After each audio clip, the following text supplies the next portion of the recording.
What's up, Well That's Good fam? Welcome back to the podcast. Today, it's going to be a fun and exciting podcast because we have an amazing human here.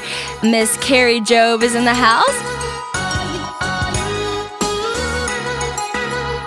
Welcome. Thank you. So excited. Yes. And I'm excited we get to do this in person, like you said. It's so sweet. I feel like I need to really freshen up on my people skills. I know, right? You know? Just conversational skills. Can I hug you? Should I fist bump your hand? I know. It's true. Yeah, we have not been around people, so this is so nice. Mm-hmm. Well, we'll get started with the question I ask everybody, which we just talked about. It can be an intimidating question. It can. But what is the best piece of advice you've ever been given? You know, I don't remember where I heard this. It's just something that's just really stuck with me, and I think it's really in the fabric of my heart now because the Lord will even bring it up to me when I forget about it. But it was, comparison will always steal from the creativity and calling on your own life. It's so good. And it's so true because when we look at someone else's life or what they're doing or what they're called to, and we compare maybe what we're doing and think, well, I'm not doing it that way, or it doesn't look this way, or I think it steals from, it's true, it steals from what we're called to. It can even steal from you being creative in your own right and what you feel you're supposed to be doing. That's so good. It's good. That's literally in the heart of Live Original too, what we talk about. It's you have to be confident in who you were originally created to be. That's right. Because if you start comparing, it does steal. And I still struggle with that sometimes. Yesterday, I was at this conference and Alex Seeley was there, which I love her. I know y'all are so close. And I was like, I've been struggling today because I was going to speak and I was the last one, and everybody else was just so smart and so factual and so bold and strong. And I was like, I don't really talk like that. And she just started going, no. And she's like, yeah, you don't talk like that. And that's not your anointing. And you don't need to try to be somebody else. It was just she just spoke truth straight to my heart. And so I couldn't agree more. She'll do that every time. She will.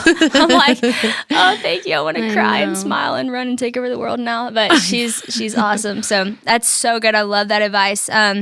I'm so excited to talk to you about your new album, The Blessing. It's literally went all around the world, especially the song, but the album too. And when your album came out, I've had so many friends sending me this song, oh, you gotta listen to this. This wrecked me. No joke. I've had several friends text me just different ones from the album. And so this is super exciting. I know this album was different than other albums because you had to do it without a live audience. You're making me emotional. It's true. It's so good. It's amazing. But I know you did it without a live audience. Was that hard for you to go there in the midst of knowing that this is just totally a different time? The idea of doing it that way before I stepped into the room and felt the anointing and the team was with me, the idea of it before, I cried my eyes out. Yeah. I mean, I really had to, I feel like it was grief. I kind of feel like I grieved the worshipers not being there with me. And, as a worship leader, as a speaker, we love to connect with the heart of people because that's what we're called to do. And so I was like, Lord, how am I going to do this? I won't be able to see anyone's faces. And I just felt like the Lord was like, but I'll be there. Wow. And I'm like, well, of course she'll be there. But I think sometimes we just think, oh, wow, you're right. And that whole idea of we do worship the audience of one, I just had to dig into that. It's good. And, and I think what helped is we had experienced a lot of really strong moments doing the live streams for church, and there were no people in the room for those. Yeah, it's true. And you just kind of realize you're worshiping with your friends on stage, so you're not alone. Yeah.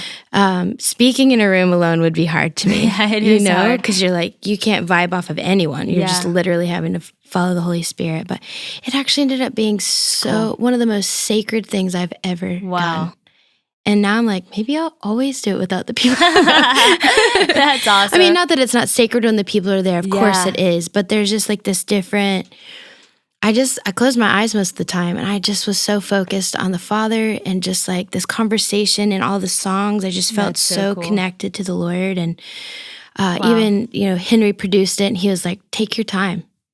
Wow. There's no rush. I didn't have to like transition moments for people or, like things you think about as a worship leader. I didn't have to worry about some of those things. So That's cool. It kind of made it neat. That's so cool. You can hear that. Like in the album, it literally sounds like you are just talking to the Father. And it's so sweet. And I think that that's super encouraging for everybody right now, whether you're a worship leader or a speaker. If you're at home alone or you've felt that isolation, just that reminder to like dig into the fact that God is there. I remember whenever I had COVID and I was sick for 2 solid weeks and like, already quarantining before that because my family had it. And so I hadn't been around people. And I had one night where I was just like, Christian, I'm going to go sit in the car and I just need to worship. And man, it was one of the most sacred moments ever. And I actually will never forget that. And I hope I never forget that moment because it was me like pressing past the feelings that I've had, the isolation, the loneliness, and just saying like, God, I know you're here. I'm just going to keep worshiping you like as if you are right here in the moment and I feel great. And it was just a really cool moment. So I love how you said I had to dig in because sometimes you do have to dig in the midst of these moments that are really hard. Okay, so I want to talk about The Blessing, the song, because obviously it is just like, it is so cool as a friend, as a person watching from afar, seeing just that song go across the whole world and just how it impacted people. And it was really cool. So when Christian and I found out we were pregnant, that was like the first song I like sang over like our child because I was just like, thinking about that, like in 1,000 generations and your children and their children, it's just so beautiful. But when y'all were in that room and writing that song, did y'all know like the strength that carried, like the anointing that was on it? Or were y'all kind of like, wow, this is good, we'll see? Or was it more than that? It was more the second part, like this feels really good and special, but you always want to try it in a room to know like, oh, is this going to connect with people or is this just like we've been here too long and we should get some fresh air? It was that night though. So we had written all day and we were finally getting to bed. It was like 1 a.m. and the Elevation team stayed longer to work on the demo and they sent it through at like 1 a.m. And so I'm crawling into bed and Cody was like, you need to listen to this, grab your AirPods. So I get them, and I, no joke, I laid in bed with just warm tears running down my cheeks. And I was just like, this feels really special. And it just felt so sweet. Like listening to these promises we've believed and said, heard, all growing up. I was raised in a Christian home, so I heard the Aaronic blessing a lot. And just that in your coming and you're going and you're weeping, just different like blessings of God. I'd heard that kind of stuff my whole life, but in the context of like hearing it all in one place with a beautiful melody with it. And I just remember thinking like, this feels really sweet. Yeah. I can't wait to lead. And we led it the next day for the first time. And wow. You see that on the video. Like that's the rest is history. I love it. We watched it a million times. Sweet. I remember when it first came out and Christian and I were watching it on YouTube. I think I cried every time I listened to it for the first like 12 times. Like seriously. And I remember I don't run. Okay, I'm a walker. I'm not like a runner. But when I was listening to that song, I got on the treadmill. I cranked that sucker up. I was like, can you go?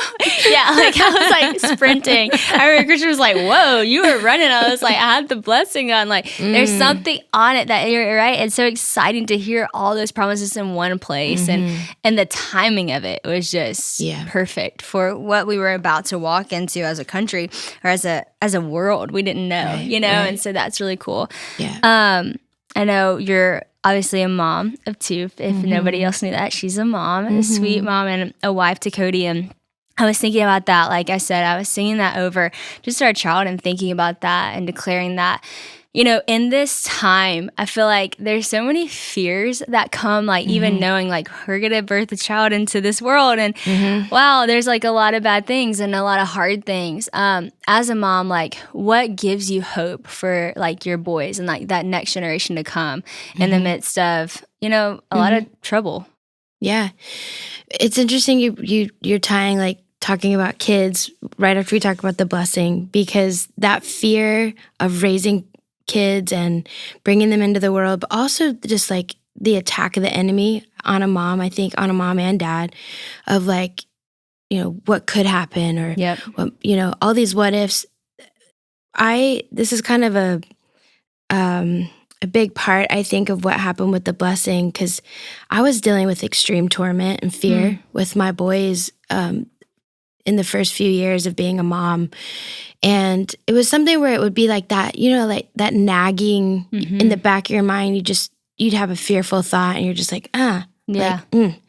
But finally I got to a point where I was like, I am so tired of constantly feeling like something could happen. And just because my sister dealt with an extreme traumatic, sorrowful experience, and that fear it can grip you as a mom. And so I've had to, and I know you just have to take authority over these thoughts. And what has helped me the most is just getting the word out and just declaring truth. Declaring truth. Because it says our minds are renewed by the word. It's so good. And so that's been, I think, for a mom, I think that's also what's kind of pent up in the blessing. I think maybe those moments where it causes a mom to cry listening to that song is, as a mom, I had to kind of dig in with my relationship with the Lord as a mom and just declare, I'm going to believe these truths instead of the tormenting spirit of fear. It's good. And there were some nights, even maybe a year before we wrote the blessing, where in the middle of the night I couldn't sleep. I was super fearful. Silly stuff like I would go check, did I unplug the toaster? Is there gas coming through the, stuff? Like things were like, I just was so nervous and fearful, constantly checking. And, and finally one night I got up and I just was like, that's enough. And that's a very nice way of putting it. I got really fervent that night and just began to I almost woke everyone up in the house. I was that fervent in my prayers and in my declarations of that's enough.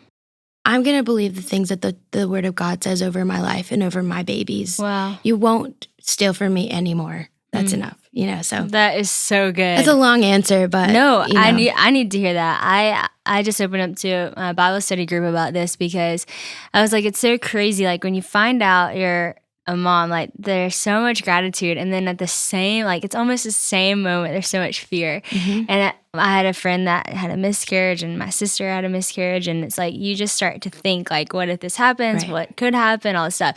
And I remember I was talking to somebody and I was like, I just feel like it's so hard because you have to have so much faith because you can't see the baby. But like once you do, and they're like, no, once you do, you'll still have fear if you don't deal with it now. Like you'll still have that fear. You'll still feel like you need to check everything and make sure everything's okay, and every little thing will make you afraid. And so they're like, if you don't surrender that right now, like you're gonna have to later. It's gonna keep nagging. And so that's such good advice. Like you do have to get serious about your fear, whether it's about a child or about just fear in general. Like, and what you believe about the character of God. Yeah, that's good. That right there was what set me free. It's not that it set me free. It's that I've been able to overcome those tormenting thoughts, and I take authority over them faster and don't let them like have a heyday in my mind. But Alex is actually one of the ones that helped me with that, because she said to me one night, you need to resolve in your heart what you believe about the character of God. Wow. For yourself. That's so good. Not for other people, but inside, internally. And I remember that was a rough night for me. Then it was just this night that actually something had happened with Kingston at 7 weeks old. He fell into some water in his stroller. Wow. It was a really wild, traumatic experience at Radnor Lake. Wow. And I rescued him. He was fine. It actually wasn't as like traumatic as I thought it was at first, I was able to get him. He was fine. But what it did for me though was like, God, I pray all the time for protection and something still happened. Yeah. And Alex was like, things are going to happen. Wow. We live in a fallen world. We're going to experience some things we don't understand. But she's like, if you don't resolve this in your heart now, you're going to consistently deal with this fear and torment. Wow.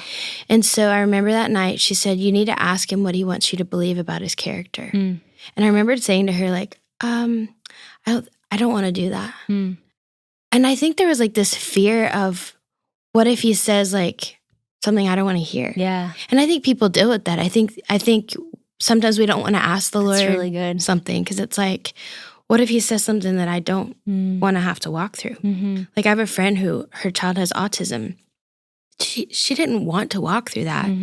But in the midst of it, she's watching God's beautiful faithfulness, and he's meeting her in places she never even realized she needed him to meet her. Like, those are the things where you see like the grace of God that we don't fully understand. And anyway, I got really quiet that night, and I finally just said, "What do you want to tell me about your character?" And I just kind of waited, and all I heard him say was, "You need to know that my character is good." And it's been one of those processes of walking that out to really fully understand what do you mean by that? Yeah. And I think what he means by that is he's just saying he's good, and he turns things for our good because that's all he knows how to do. Wow. And so things that we walk through that we don't understand, we can see his faithfulness because he's just good. That's so He's good. going to turn it for good. So that fear element of it, it really helps because it's like, okay, whatever I end up walking through, God will be there with me, and he's good. That's amazing. He's faithful, so. Wow, that's so good. I know you say that with tears in your eyes, and I bet people on the other side listening have tears in their eyes because fear is so gripping. And I know you sing about that in your song, No Fear. And I even wrote, I was like, you're like a guide and a friend to people on like how to not fear. And then you go beyond the how and you're like, why you should not fear, because you declare that God is good, that he is there. And so it's cool because everything you say that's in your heart, that you're like, this is what I walked through, this is what I experienced, you really do feel that all in the album. That's amazing. It's like you hear that truth, you hear that declared. And so if you're like, I need Kari to walk around with me and tell me all these things every day, go listen to the album because she really does declare that over you and helps you through those moments. I wanted to ask you too, and I don't have this on my notes, but just because we keep talking about Alex, I think it is really unique that you and Cody are like really global for church leadership and worship. I mean, y'all songs, everybody knows y'all songs, both of y'all and together. But you also like are a huge part of your local church, and like y'all lead worship at your church. Like I remember when I came to the Belonging for the first time, and you were leading, and Lauren was leading, and Natalie was leading, and I was like, that is really cool. It's that so like special. all of these people who, and it wasn't cool from like, oh, these people are so cool, because yes, y'all are, but it was cool that y'all choose to stay in that local position and pour into this body, and you're, leading globally. And so what is that importance to y'all as a family that you're so plugged in and even helped start really the church? Yeah. I mean, we got to be there from the beginning.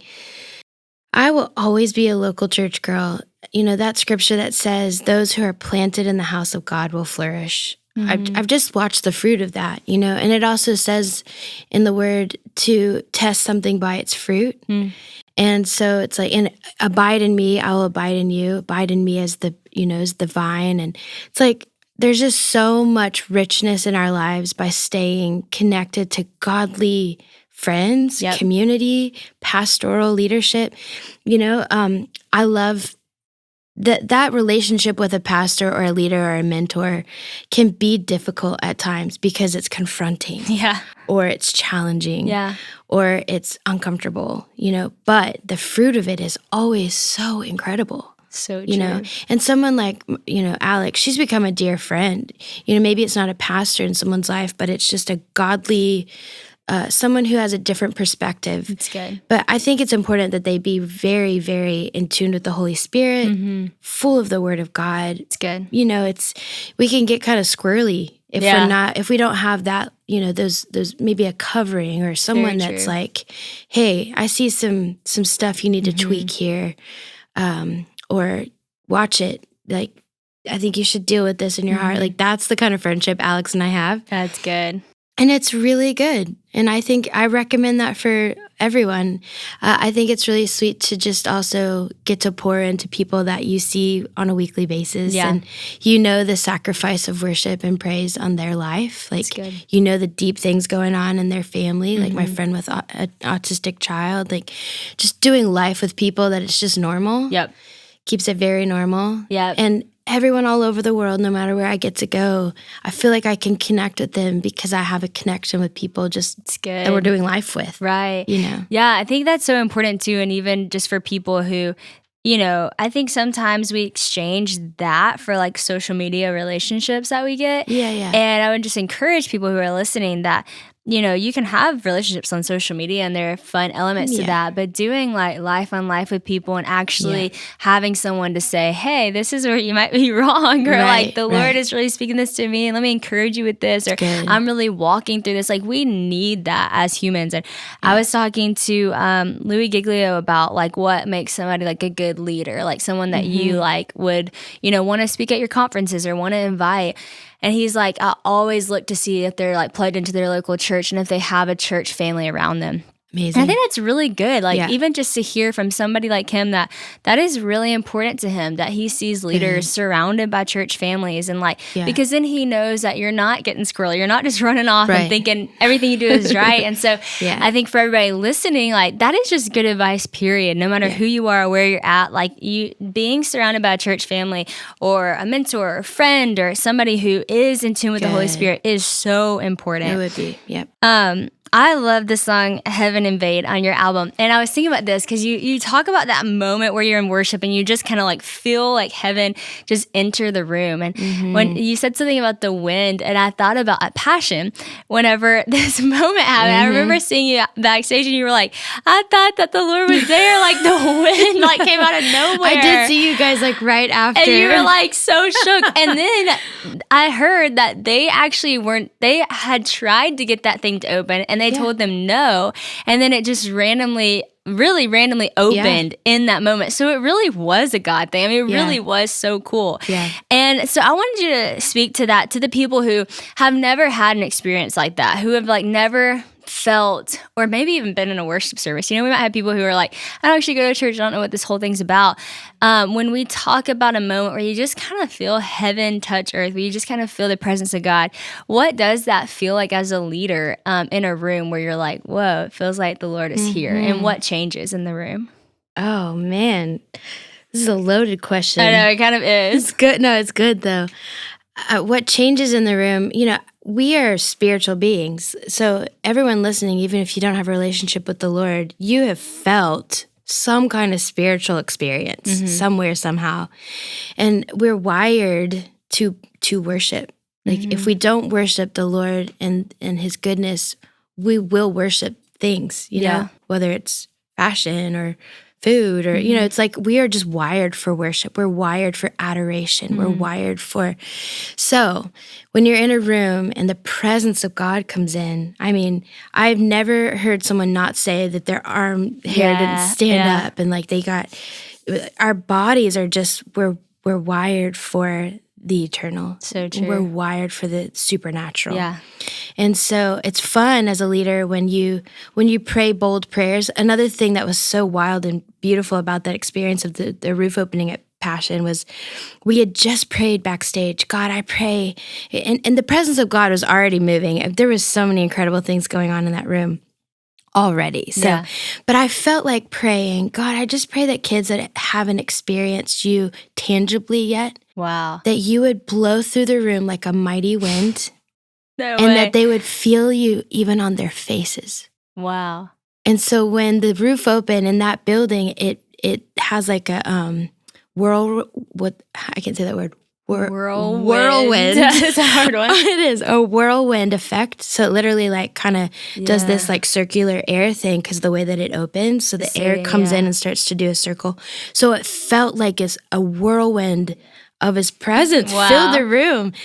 So I think you could ask daring prayers. Yeah. You can say, I want you to reveal yourself to me. That's cool. Because he does, and he will. Yeah. Oh, I love that. Especially when you're asking in faith. Yeah. Not God, prove yourself to me, but God, show me something about you that's tangible and real. Yep. I love that. I promise you he'll do it. That is so cool. I feel like, skeptical people would say something like, well, but the room did just open. So is that really the Lord? And Kristen Kane said this. She said, you know what? All I have to say to you, if you think these are coincidences, is she says, the more I pray, the more bizarre things happen. And I'm like, it's true. She's like, that's all I have to say. Hey, and so it doesn't hurt to have faith. And when you start to see God move in your life in tangible ways, like healing someone or setting someone free from an addiction, and it's a supernatural thing. Yeah. Then you start to go, wow, okay, God, I see that you're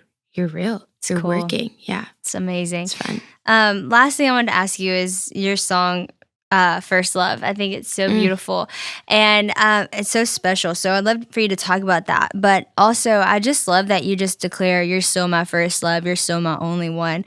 What is the importance of those words to you and that declaration that you wrote this song to just almost like reposition your heart back to like your first love? Like, I don't know, I just wanted you to unpack that song because I think it's so beautiful. Thank you. And it really connects with me and I think really probably everybody, especially in this time where you kind of do need to go back to that first initial love and those feelings that you have when you fell in love with the Father or realized he was in love with you. Yes, all of that. It's one of my favorite songs I've ever been a part of writing. And from beginning to end, like from beginning, we took communion the morning that we wrote that song.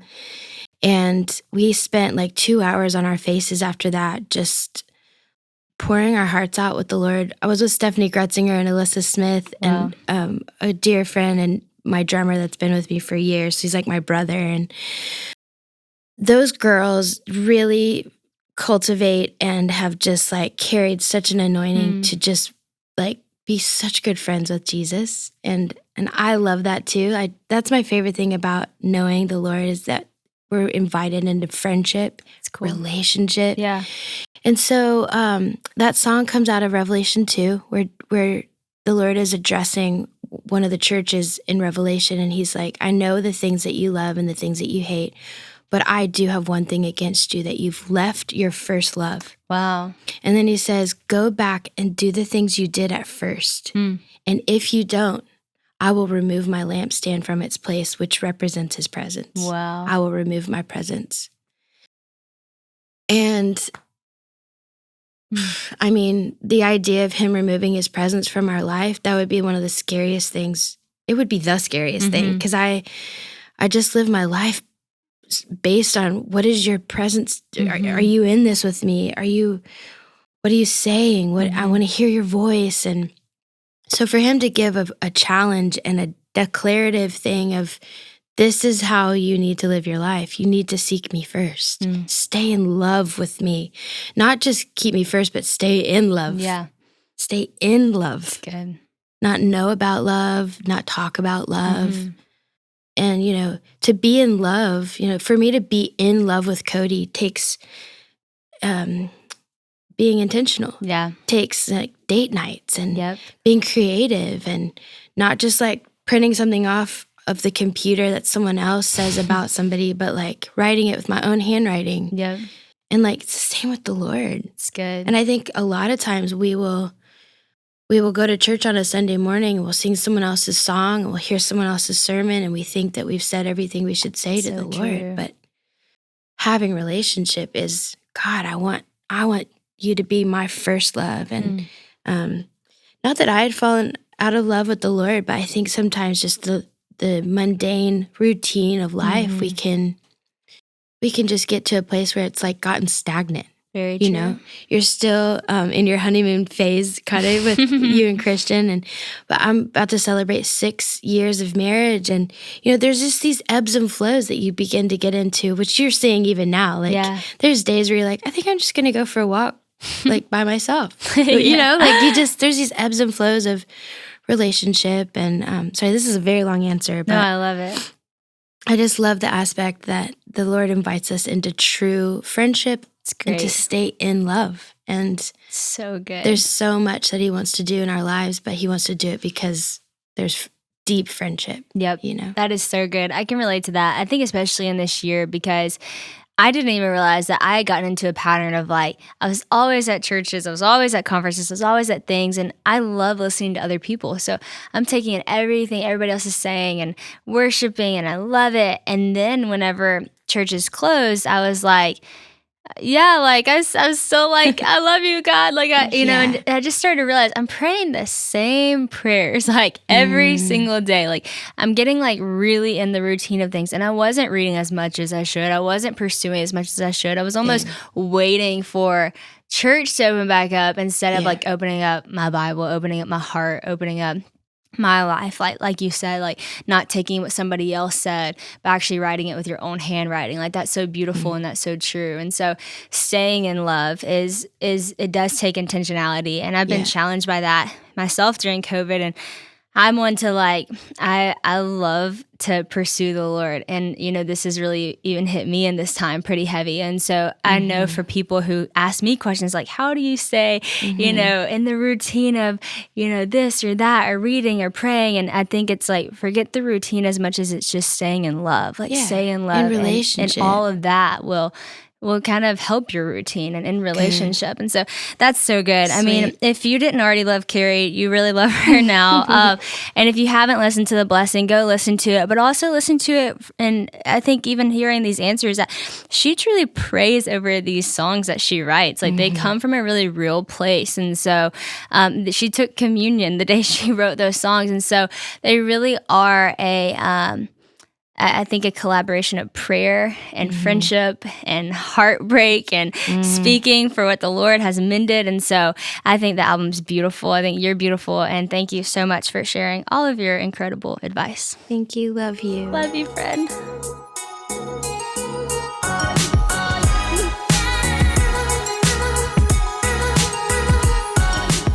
All right, fam, let's go over some good and bad advice. Y'all, just so you don't forget, we get all of our good and bad advice from the Whoa That's Good podcast, Instagram DMs, and our LO Sister app. So be a part of the podcast by sending in your good and bad advice for some entertainment. All right, baby, you ready? I'm ready. All right. Wind extinguishes a candle, but energizes a fire.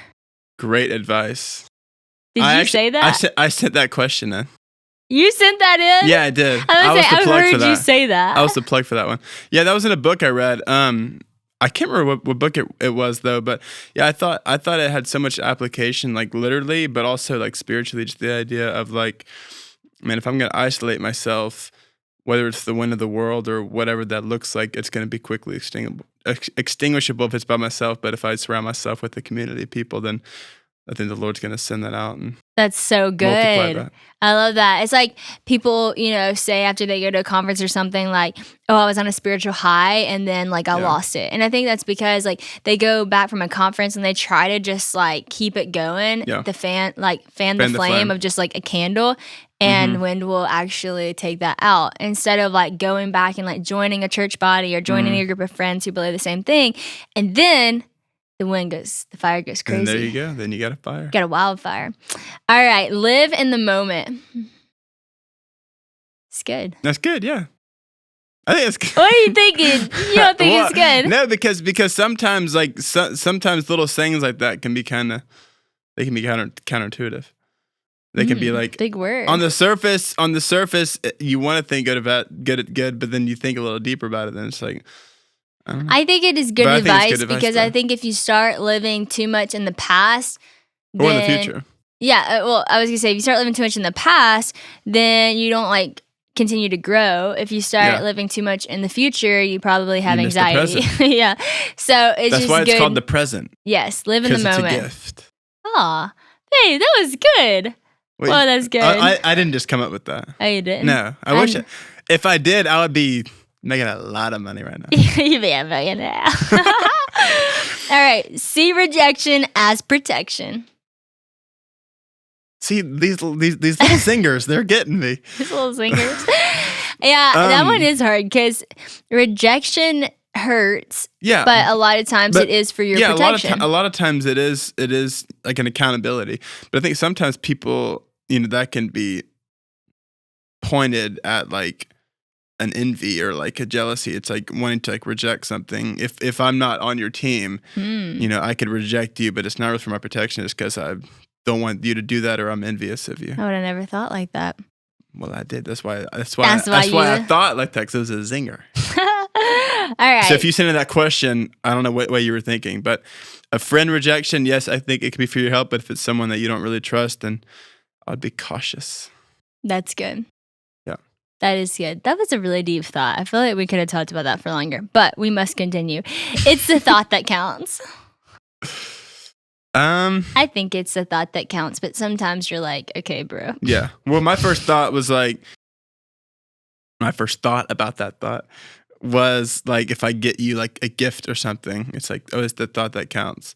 But sometimes I think you can use that as like a cop out.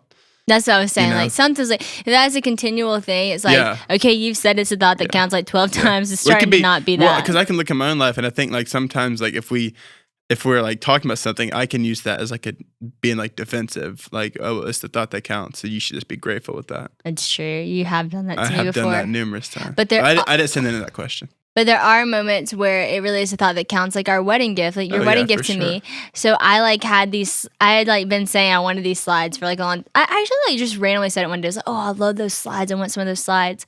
And then one of my wedding gifts was the slides. And I had said it a long time ago, but I didn't even think that you remembered. But they were like 2 sizes too small.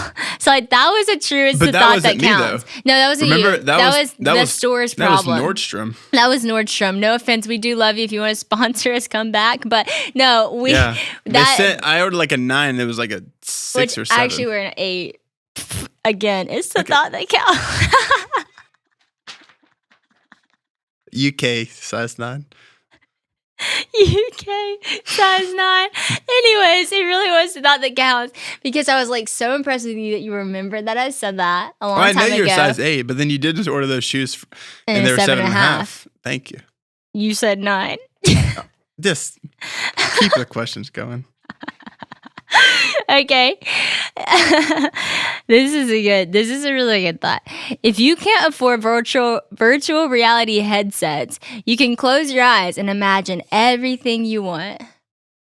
I think that's true. I think, well, I don't know if that's true. Well, it's not true because some of those things are like actually pretty legit. Like you're like, I don't own one, but I've like been to Best Buy and I've kind of put them on before, and they're pretty cool.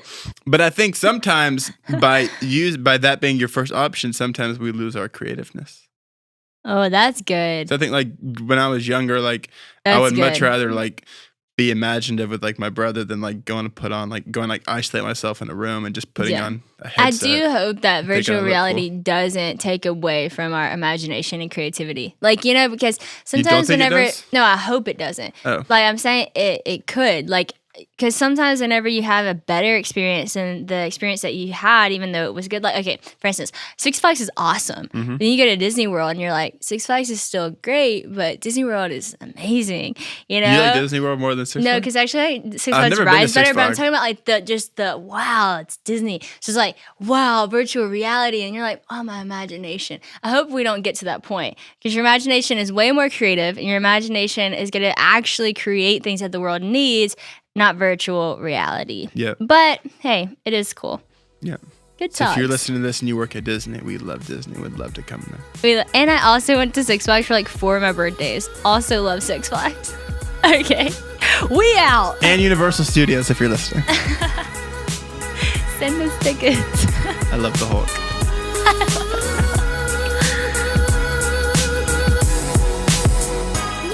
Thank you so much for listening to the Whoa, That's Good podcast. I have so much fun doing this. I hope y'all have fun listening. And don't forget to follow me on Instagram at legit Sadie Rob and follow the podcast at Whoa, That's Good podcast. Head on over to liveoriginal.com to see when I'm in a city near you, or visit Live Original blog on our online store, which carries my exclusive Words by Sadie Rob line.